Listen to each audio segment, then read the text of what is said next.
hello लोगोफोर बड' जब enough' YouTube चेनेलाव नोंथांमोनखौ फिन खनसेबाव गासैखौबो बरायबाय एसएससिनिफ्राय गोदान नटिस फैदों नोंथांमोना नायदो भिडिअखौ जोबजासिम आरो बेनो जाबाय स्टाफ सिलेक्शन कमिशन एसएससि होनोब्ला दा बेयाव अफिसियेल नटिस फैदों आरो दा मानि थाखाय फैदों नायदो नोंथांमोना दा फै गोबाव खालामालासिनो थांनोसै अफिसियेल वेबसाइटआव आरो सोरबाफोर जुदि गोदानै फैदोंबा चेनेलाव साबस्क्राइब खालामदो आपडेट मोनबाय थानो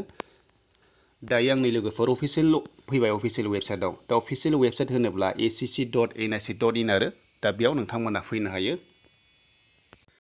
दा बेयाव फैनाय लोगो लोगो जोङो लेटेस्ट निउसाव नायनांगौ दा लेटेस्ट निउसाव जों नुनो मोनबाय 25 जुनाव फैनाय बेनो जाबाय पस्टपननिसो फैदों अफिसियेल नटिफिकेसन दा मानि थाखाय पस्टपन सोरनि थाखाय फैदों जोङो बेयाव नायनोसै भिउआव थांनानै दानिया जों बेखौ डाउनलड खालामनोसै दा जोङो डाउनलड खालामनाय लोगो लोगो जोङो नुसिगोन अफिसियेल नटिसखौ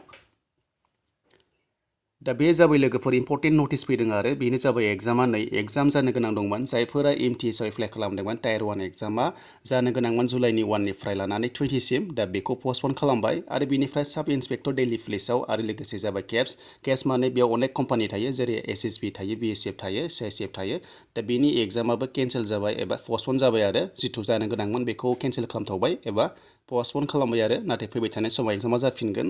दा फ्रेश डेटखौ नाम्बार 2 होदों फ्रेश डेटखौ थाबैनो माने नटिफिकेसन होगोन आरो जेब्लानोखि कर'नाया सिरि जागोन अब्लानो एग्जामा जाफिनगोन बेनिखायनो केन्डिडेटफोरखौ बुंदों जे टाइम टु टाइम माने वेबसाइटआव भिजिट खालामबाय थानो होदों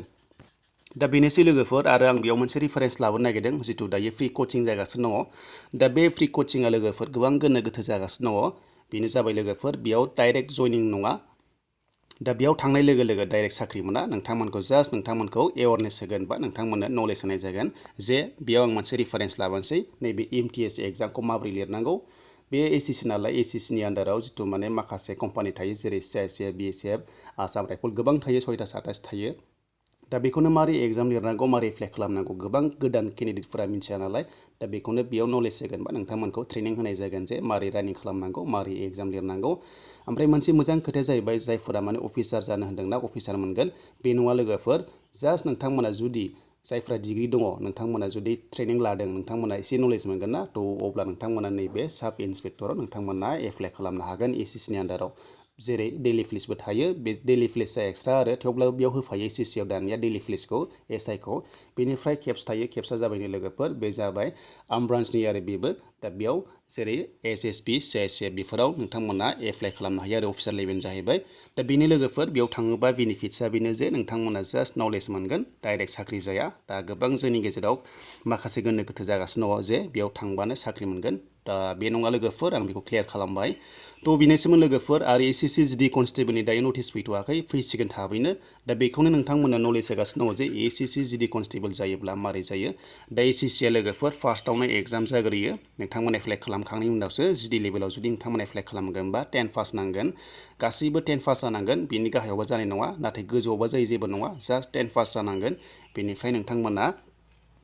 फार्स्टआवनो रिटेन एग्जाम लिरनांगोन अनलाइन कम्पिउटाराव बेनिफ्राय बेयाव पास जायोब्लासो नोंथांमोनखौ फिजिकेलाव लांनाय जागोन आरो जायफोरा फिजिकेलाव पास जायो नोंथांमोनखौ लांगोन मेडिकेलाव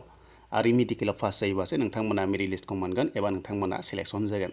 दा बिनि बागै आं नेक्स्टआव होगोन लोगोफोर गुवारै गासैखौबो सावरायगोन क्लेरिफिकेसन जे मारै मारै जामारदों दा बेनिसिम लोगोफोरा आपडेटआ बे एग्जामा पस्टपन जाबाय MTS आ दा लोगोफोर लाइक खालामदो गोदानै फैदोंबा चेनेलाव साबस्क्राइब खालामना लादो